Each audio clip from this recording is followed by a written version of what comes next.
क्या आपको खुद पर गुस्सा आता है जब आप डाइटिंग पर होने के बाद भी चॉकलेट खा लेते हैं? क्या आपने कभी खुद को प्रॉमिस किया है कि आप वो सब करना बंद कर देंगे जो आपके लिए अच्छा नहीं है? आप अपनी जिंदगी को बदलने की कोशिश करते हैं, लेकिन कुछ ही दिनों बाद आप कोशिश करना बंद कर देते हैं। इस बुक में आप जानेंगे कि हम वो चीजें क्यों करते हैं जो हमारे लिए सही नहीं है। आप दिमाग के उन दो हिस्सों के बारे में जानेंगे जो हमारे अंदर आपस में लड़ रहे हैं। हमारी बुरी हैबिट्स के लिए यही जिम्मेदार है। जब बात आती है बुरी हैबिट्स के बनने की, आप सीखेंगे कि कैसे हमारा बचपन इसमें एक अहम रोल निभाता है। आप सीखेंगे कि कैसे पावर और सेल्फ कंट्रोल की मदद से हम अपने सेल्फ डिस्ट्रक्टिव बिहेवियर पर काबू पा सकते हैं। अंत में आप उस 12 स्टेप प्रोग्राम के बारे में जानेंगे जो लोगों को उनकी बुरी हैबिट्स पर जीत पाने में मदद करता है। क्या आप अपने ब्रेन को रीवायर करने के लिए तैयार हैं? दो दिमाग जो साथ में काम नहीं करते। जैसे ही आप एक और चिप्स का पैकेट खोलते हैं या एक और सिगरेट पीते हैं, आपका दिमाग आपको ये करने के लिए मना करता है। आप जानते हैं कि खुद को नुकसान पहुंचाने वाली चीजें आपको नहीं करनी है, लेकिन फिर भी आप खुद को रोक नहीं पाते। आप नहीं जानते कि आप वो सब क्यों कर रहे हैं जो आपको नुकसान पहुंचा सकता है, और आप कोशिश करते हैं कि आप ऐसा ना करें, लेकिन आप हमेशा इसमें नाकामयाब हो जाते हैं।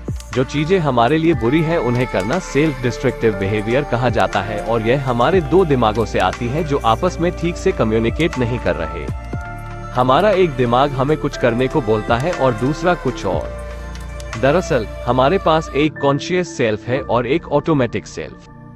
हालांकि इन दोनों की अपनी अपनी प्रॉब्लम है। ऑटोमेटिक सेल्फ वह है जहां से हमारा सेल्फ डिस्ट्रक्टिव बिहेवियर आता है, जहां हमारे बायसेस और असम्पशंस होते हैं, यानी कि वो बातें जिन्हें हमने पहले से ही मान लिया है या उनके लिए एक राय बना ली है।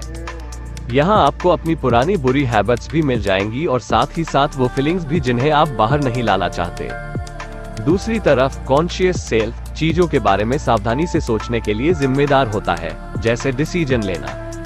कॉन्शियस सेल्फ इस बात का ध्यान रखता है कि वो जो भी डिसाइड करे उससे हमें किसी तरह का नुकसान ना हो, क्योंकि इसे बहुत ध्यान से काम करना होता है, इसलिए यह एक वक्त में एक ही चीज पर फोकस कर सकता है।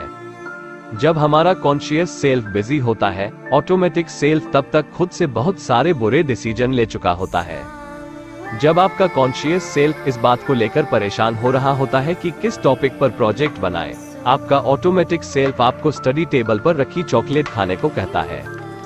इस तरह दो अलग अलग बातें कर रहे इन हिस्सों से डील करने का सबसे अच्छा तरीका है कि हम अपने ऑटोमेटिक सेल्फ को अच्छे डिसीजन लेने के लिए ट्रेन करें। सेल्फ डिस्ट्रक्टिव बिहेवियर को रोकना उतना मुश्किल नहीं है जितना कि लगता है। बहुत सारी स्टडीज हमें बताती हैं कि एक इंसान अपने ब्रेन का स्ट्रक्चर बदल सकता है। इसे प्लास्टिसिटी ऑफ द ब्रेन कहा जाता है। जब आप अपने सेल्फ डिस्ट्रक्टिव बिहेवियर को बदलने के तरीके सीखते हैं, आपके ब्रेन में सेल्स के बीच नए कनेक्शन बनते हैं। फिर ये कनेक्शन आपके उन पुराने कनेक्शन को बदल देते हैं जो आपको ज्यादा खाने, सिगरेट या शराब पीने को कहते हैं। लेकिन इन नए कनेक्शन के बनने के लिए आपको अपनी नई अच्छी हैबिट्स के साथ कंसिस्टेंट रहना होगा। जितना ज्यादा आप अपनी अच्छी हैबिट्स की प्रैक्टिस करेंगे, इन्हें ऑटोमेटिकली करना उतना ही आसान होगा, और उन तरीकों के बारे में जान सकते हैं जिनसे आपको अपने सेल्फ डिस्ट्रक्टिव बिहेवियर को बदलने में मदद मिलेगी।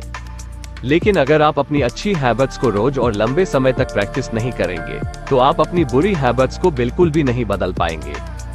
दी ऑटो डिस्ट्रक्ट मैकेनिज्म, जैसा कि पहले बताया है, ऑटोमेटिक सेल्फ अपना काम बिना सोचे समझे अनकॉन्शियसली करता है, यानी कि यह बिना हमारी जानकारी के ही हमारे लिए डिसीजन ले लेता है। इसका मकसद हमें खुश, कंफर्टेबल और कॉन्फिडेंट रखना है। हालांकि इसके इरादे अच्छे हैं, लेकिन ऑटोमेटिक सेल्फ हमसे वो काम करवाता है जो उस वक्त तो हमें खुशी देता है, पर बाद में वह हमारे लिए नुकसानदेह साबित हो सकता है। ऐसा इसलिए है क्योंकि ऑटोमेटिक सेल्फ हमारे बायस, असम्पशन और कुछ चीजों के बारे में नॉलेज की कमी से प्रभावित होकर काम करता है। कैसे हमारा ऑटोमेटिक सेल्फ हमारे साथ गड़बड़ करता है, इस बेसिक एग्जाम्पल से जानते हैं। जब आप उन कपड़ों को पहनते हैं जिन्हें आप बिल्कुल पसंद नहीं करते, क्योंकि अंदर कहीं ना कहीं अनकॉन्शियस लेवल पर आप चाहते हैं कि आप भी स्कूल में बाकी बच्चों की तरह दिखें और उनके बीच फिट हो सके। शुरू में आपको खुशी होती है क्योंकि आपको लगता है कि आप उन्हीं में से एक हैं, लेकिन बाद में आपको नफरत होने लगती है क्योंकि आप कोई और होने का दिखावा कर रहे हैं। ये समझने के लिए कि ऑटोमेटिक सेल्फ की पकड़ डिस्ट्रक्टिव बिहेवियर पर इतनी स्ट्रांग क्यों होती है, उससे पहले हम अपने सोचने के तरीके के बारे में बात करते हैं। जैसे जैसे हम अपनी जिंदगी जीते जाते हैं, हम चाहते हैं कि हर चीज का कोई मतलब हो। हम पैटर्न बनाने लगते हैं ताकि जिंदगी प्रिडिक्टेबल हो सके। अगर आप अच्छे काम करेंगे तो आपको उसका अच्छा फल मिलेगा।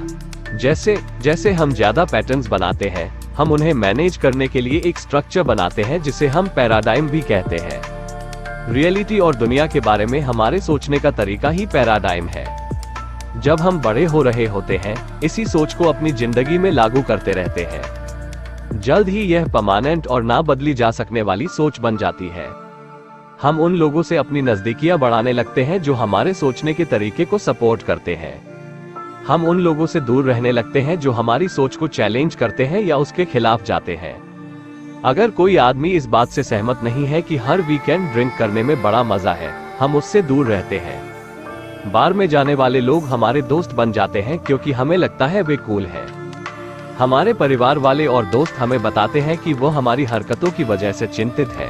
हम उनकी हाँ में हाँ मिला देते हैं लेकिन उनकी बात सुनते नहीं है, क्योंकि हम अपनी सोच के बारे में कॉन्शियस नहीं है। हमारे कॉन्शियस सेल्फ को हमारी प्रॉब्लमेटिक सोच को ठीक करने का मौका ही नहीं मिलता। हम हर उस चीज को ब्लॉक कर देते हैं जो हमारे खुद को और दुनिया को देखने के नजरिए को चैलेंज करती है।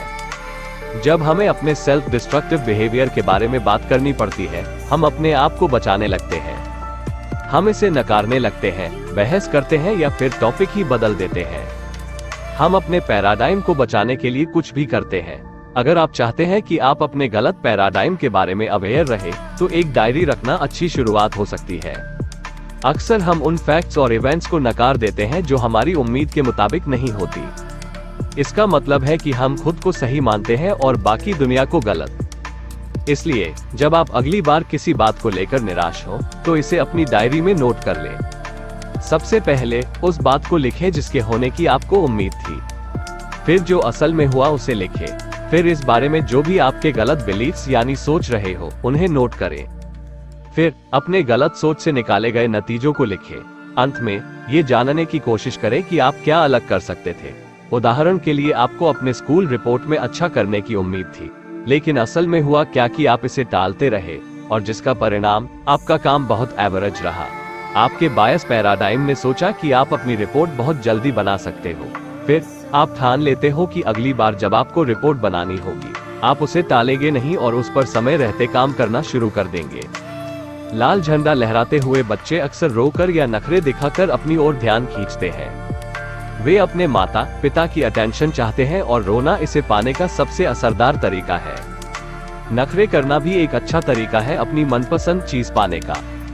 एडल्ट जिनमें सेल्फ डिस्ट्रक्टिव बिहेवियर होता है, वे अक्सर अटेंशन पाने के लिए नखरे दिखाते हैं। जरूरी नहीं कि वो मॉल के बीच में रोने या पैर पटकने लगे, लेकिन वे अटेंशन चाहते हैं। जैसे बुलफाइट में प्लेयर रेड फ्लैग दिखाकर बुल का ध्यान अपनी ओर खींचता है, वैसे ही एडल्ट लोग भी रेड फ्लैग दिखाते हैं और ऐसी चीजें करते हैं जिससे दूसरे लोगों का ध्यान उन पर जाता है।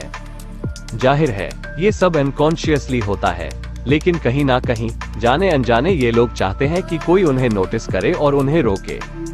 आमतौर पर ये लोग जो सेल्फ डिस्ट्रक्टिव बिहेवियर के जरिए अटेंशन पाना चाहते हैं, इनका बचपन सही परवरिश से नहीं गुजरा होता है। उनके माता पिता ने उन्हें सेल्फ कंट्रोल के बारे में नहीं सिखाया होता है, इसलिए वे ऐसी हरकत करते हैं। शायद उनके माता पिता ने उन्हें कभी सही राह नहीं दिखाई होगी और उनके इस बिहेवियर को बढ़ावा दिया होगा। दूसरा कारण हो सकता है कि उन्हें लगता हो कि उनके माता पिता ने उन्हें छोड़ दिया है, क्योंकि उनके बचपन में प्यार, गाइडेंस और रिस्पेक्ट की कमी रही, इसलिए उन्हें लग सकता है कि वे दूसरों से कमतर हैं। वे दूसरे लोगों से प्यार पाने की कोशिश करते हैं, लेकिन उन्हें वो प्यार नहीं मिल पाता। यही निराशा सेल्फ डिस्ट्रक्टिव बिहेवियर के रूप में बाहर आती है। फिर वो खुद को नुकसान पहुंचाने वाला कोई काम करता है, इस उम्मीद में कि कोई उसे ये करने से मना करेगा। यही एक अच्छे माता पिता करते हैं, राइट? लेकिन अगर कोई उन्हें रोकने की कोशिश करता भी है, वे अक्सर उनकी बात नहीं मानते। सेल्फ डिस्ट्रक्टिव बिहेवियर होने के अलावा इन लोगों की रिलेशनशिप भी अच्छी नहीं रहती है। आत्महत्या करना, खुद को चोट पहुंचाना, शराब या ड्रग्स की लत, ये कुछ बिहेवियर है जो अटेंशन पाने वाले लोगों में हो सकते हैं। ये रेड फ्लैग वेवर्स अटेंशन पाने की कोशिश करते हैं, लेकिन वे डरते हैं कि शायद उन्हें नकार दिया जाएगा। उन्हें पहले भी रिजेक्ट किया गया था जब वे बच्चे थे, अब ऐसा क्या अलग हो जाएगा? इसलिए वे खुद को या दूसरों को नुकसान पहुंचाकर लोगों की अटेंशन को मैनिपुलेट करते हैं। वो कौन सी बुरी आदत है जो आप छोड़ना चाहते हैं? ये कुछ काम की टिप्स हैं। इससे पहले कि आप खुद को एक प्रॉमिस करो, ये पक्का कर लें कि आप इसे 100% लगन के साथ करेंगे। फिर अपने लिए वापस पुरानी हालत में जाना नामुमकिन बना दें। अपनी प्रोग्रेस के बारे में लोगों को बताते रहें। अगर आप उन्हें इसके बारे में बताना बंद करेंगे तो वे खुद आपके बारे में जानने आएंगे। दूसरा तरीका है ऑनलाइन जाकर एक चैरिटी ढूंढना। आप अपना क्रेडिट कार्ड उस चैरिटी से लिंक कर दें और जब भी आप अपनी पुरानी आदत पर वापस जाएंगे, तब एक ऑटोमेटिक ट्रांजैक्शन से आपके कार्ड में से पैसे कट जाएंगे। अपने गोल तक पहुंचने को और इंस्पायरिंग बनाने के लिए आप वो डोनेशन किसी पॉलिटिशियन या ऐसी जगह दे सकते हैं जहां पैसा खर्च करने से आपको सख्त नफरत है। अपनी विल पावर को मजबूत बनाने का दूसरा तरीका है उन चीजों को अवॉइड करना जो आपको ट्रिगर करती है। ये छोटी छोटी चीजें हो सकती है, जैसे अगर आपको ड्रिंकिंग की प्रॉब्लम है तो घर जाते वक्त रास्ते में पड़ने वाले बार को अवॉइड करना। एक और तरीका है बुरी संगत से दूर रहना।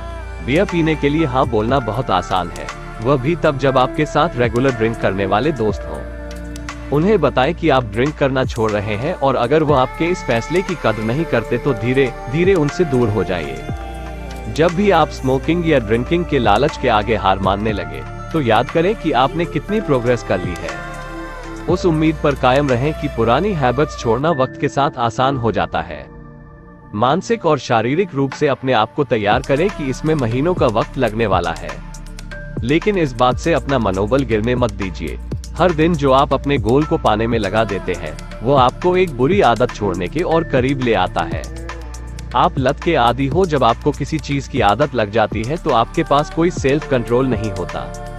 या तो आप किसी चीज के आदी हो जाते हैं या फिर एक खास तरीके से बिहेव करने के। बहुत ज्यादा खाना या बहुत कम खाना, बिना सोचे समझे खरीदारी कर लेना और अनसेफ सेक्स करना बुरी हैबिट्स में शामिल है। आप एडिक्टेड हैं, यह आपको तब पता चलता है जब आपको वो चीज किसी दिन नहीं मिलती। अगर आप उसे करना बंद कर देते हैं तो आपको नींद न आना, गुस्सा और बेचैनी जैसे लक्षण महसूस होते हैं। आपको लगता है आप जब मर्जी अपनी बुरी आदत को छोड़ सकते हैं, लेकिन आप कभी छोड़ते नहीं। इस तरह आप खुद को बेवकूफ बना रहे होते हैं कि कंट्रोल आपके हाथ में है। सबसे पहली बात, लोगों को किसी चीज या बिहेवियर की आदत पड़ती ही क्यों है? शराब जैसी चीजों की आदत पड़ने को आसानी से समझा जा सकता है। शराब आपको अच्छा फील कराती है, इसके कारण आप खुल जाते हैं और जब आप नशे में होते हैं तो आपका टाइम अच्छा बीतता है। जब शराब आपके बॉडी से निकल जाती है, आप चिड़चिड़े और बोर होने लगते हैं, इसलिए आप अच्छा फील करने के लिए ड्रिंक करते रहते हैं। दूसरी तरफ ड्रग्स आपके दिमाग में जोरदार तलब पैदा करती है। ड्रग्स जैसे कि कोकेन और तंबाकू जैसी दूसरी चीजें दिमाग के उस हिस्से को एक्टिवेट करते हैं जो हमें मजा और खुशी देता है। जब यह एक्टिवेट होता है तो डोपामिन नाम का एक न्यूरोट्रांसमीटर रिलीज होता है। ये न्यूरोट्रांसमीटर उस इंसान को अच्छा फील कराता है और खुशी देता है। जब यह एक्टिवेट होता है तो डोपामिन नाम का एक न्यूरोट्रांसमीटर रिलीज होता है। ये न्यूरोट्रांसमीटर उस इंसान को अच्छा फील कराता है। आप समझ सकते हैं क्यों एक ड्रग एडिक्ट ड्रग्स से चिपक जाता है, उसे छोड़ नहीं पाता। जितने लंबे समय तक एक इंसान ड्रग्स यूज करता है, उसके दिमाग के प्लेजर सेंटर को उतना ही नुकसान होता है। अगर यह डैमेज हो जाता है तो इसका मतलब है आपको अच्छा फील करने के लिए और ज्यादा ड्रग्स चाहिए होगा। उसी दौरान आपकी बॉडी के दूसरे पार्ट्स जैसे आपका लीवर भी ड्रग्स के कारण खराब होना शुरू हो जाता है।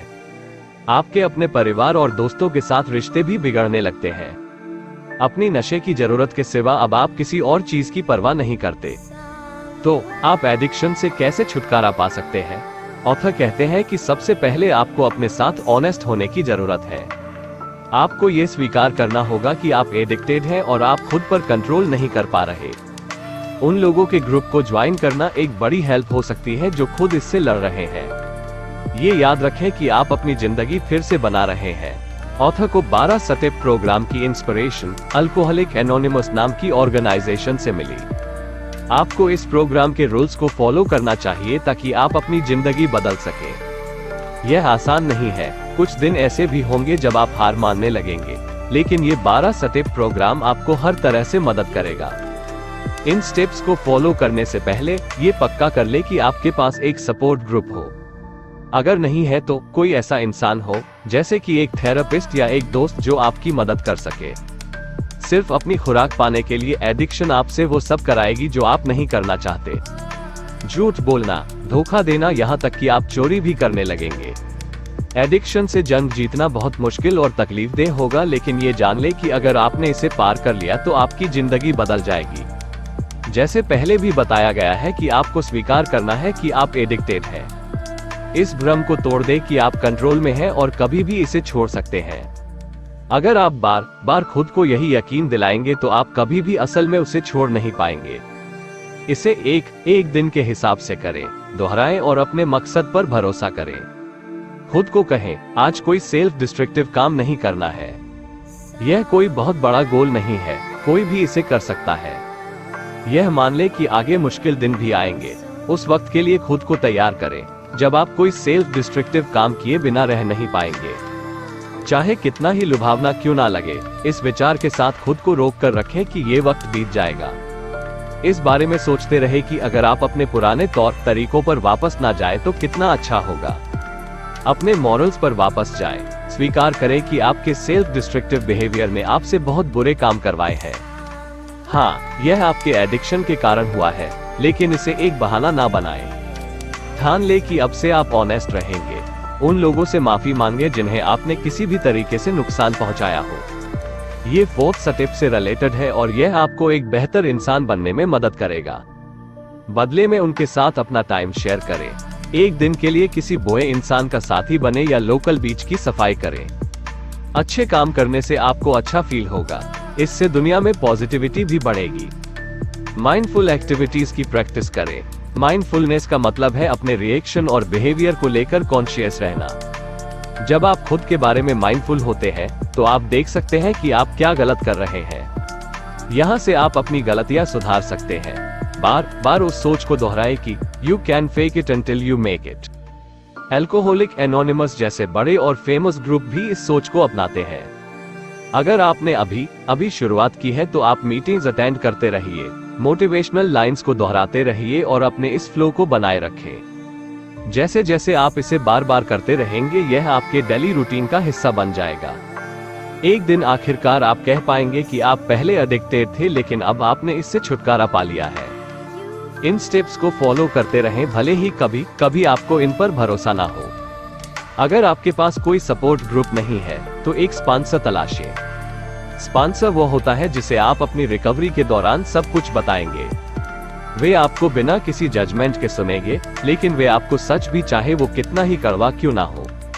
अगर आपके पास कोई स्पॉन्सर ना हो तो अपने पास एक डायरी रखें। इसमें हर दिन के अपने एक्सपीरियंस को लिखें या फिर अपना वीडियो बनाएं। अपनी फीलिंग्स को एक्सप्रेस करें। बताएं कि आपको ये अच्छे दिन कैसे लग रहे हैं या क्रेविंग कितनी ज्यादा हो सकती है। अपने शॉर्ट टर्म गोल पर ध्यान दें, लेकिन अपने लॉन्ग टर्म गोल को भी याद रखें। हालांकि रोज थोड़ा थोड़ा करने से यह आपको बहुत मुश्किल नहीं लगेगा, लेकिन अपने लॉन्ग टर्म गोल पर नजर रखना भी जरूरी है। हर वो दिन जब आप खुद को सेल्फ डिस्ट्रक्टिव रास्ते पर वापस जाने से रोकते हैं, यह आपके ब्रेन के लिए एक मौका होता है खुद को रिवायर करने का। धीरे धीरे आपका ब्रेन खुद को इस तरह ढाल लेगा कि वो किसी नशीली चीज या बुरे बिहेवियर पर डिपेंडेंट नहीं होगा। जैसे जैसे आप आगे बढ़ते जाओगे, अपनी एडिक्शन से दूर होना उतना आसान हो जाएगा। अंत में प्रैक्टिस करते रहें। बार बार दोहराना ही सबसे जरूरी है। बुरी हैबिट्स ने आपके दिमाग में कनेक्शन बना लिए हैं। हर रोज अच्छी हैबिट्स की प्रैक्टिस करें और उन्हें बार बार दोहराएं ताकि नए कनेक्शन जल्दी और मजबूत बन सके। आपने सीखा कि क्यों आप वो चीजें करते हैं जो आपके लिए अच्छी नहीं है, और इसके लिए कैसे आपके दो माइंड जिम्मेदार हैं जो आपस में लड़ रहे हैं। कॉन्शियस सेल्फ वो माइंड है जो आपके लिए सावधानी से फैसले लेता है। इसे आपके बहुत सारे डिसीजन पर काम करना होता है, इसलिए ये धीरे धीरे लेकिन ध्यान से काम करता है। दूसरी ओर ऑटोमेटिक सेल्फ बिना सोचे समझे डिसीजन ले लेता है। ये तुरंत रिएक्ट करता है और इसकी परवाह नहीं करता कि आपके लिए क्या अच्छा है और क्या बुरा। तो आप उन चीजों को करने से खुद को कैसे रोक सकते हैं जो आपके लिए सही नहीं है? आपको अपने ऑटोमेटिक सेल्फ को अच्छी चीजें चुनने के लिए ट्रेन करना होगा। ये पॉसिबल है क्योंकि हमारा ब्रेन फ्लेक्सिबल होता है। इसका मतलब है ब्रेन अपना स्ट्रक्चर, आप कैसे सोचते हैं और आप क्या करते हैं, उसके अनुसार बदल लेता है। आप असल में अपने ब्रेन को रीवायर कर सकते हैं। आपने सीखा कि ऑटोमेटिक सेल्फ बिना सोचे काम करता है क्योंकि इसका एक ही मकसद है, आपको खुश, कॉन्फिडेंट और कंफर्टेबल रखना। इससे फर्क नहीं पड़ता कि आपको खुश करने के ये तरीके गलत और सेल्फ डिस्ट्रक्टिव है। आपने सीखा कि अपने अंदर विल पावर और सेल्फ कंट्रोल डेवलप करने से बुरी हैबिट्स लड़ने में मदद मिलती है। ये बहुत मुश्किल हो सकता है क्योंकि बुरी हैबिट्स बचपन से ही शुरू हो जाती है, लेकिन खुद से प्रॉमिस करें कि आप बदलेंगे। 12 स्टेप प्रोग्राम की मदद से आप छोटे छोटे स्टेप लेकर अपनी इच्छा और तलब को रोक सकते हैं। खुद को सुधारने के लिए आपको बहुत मेहनत करनी होगी। बुरी हैबिट्स की जड़ें आपके दिमाग में बहुत गहरी बैठी हुई है, लेकिन आपको बेहतर बनना ही होगा। अच्छी हैबिट्स की रोज प्रैक्टिस करके आप अपने ब्रेन को रिवायर कर सकते हैं और अपनी बेहतरी के लिए बदल सकते हैं। आप अपने अंदर के राक्षस को हरा सकते हैं और दूसरे लोगों को भी इसके लिए इंस्पायर कर सकते हैं। जितना आप सोचते हैं, आप उससे बहुत ज्यादा स्ट्रांग हैं। एक दिन करके आगे बढ़े। अंत में, बुरी हैबिट्स, डिस्ट्रक्टिव बिहेवियर और एडिक्शन आपके अतीत का हिस्सा बनकर पीछे छूट जाएंगे। ऐसे ही जीवन बदलने वाले बुक समरीज के लिए हमारे चैनल ऑडियो बुक्स शो को जरूर सब्सक्राइब करें।